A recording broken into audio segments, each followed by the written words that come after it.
sa ulo ng mga balita.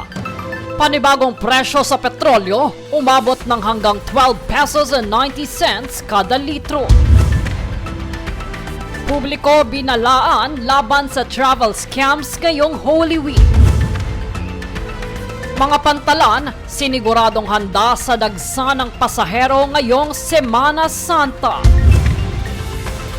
Gastusin ng gobyerno, kwenestyon. Pagbabawas ng VAT, isinusulong ni Representative Leviste. Agarang oil reform sa Kamara, panawagan ng Makabayan Bloc.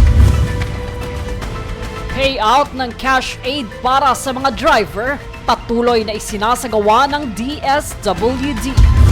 Patas at pantay na balita, komprehensibong ulat para sa pulso ng masa. Ito ang Newsful.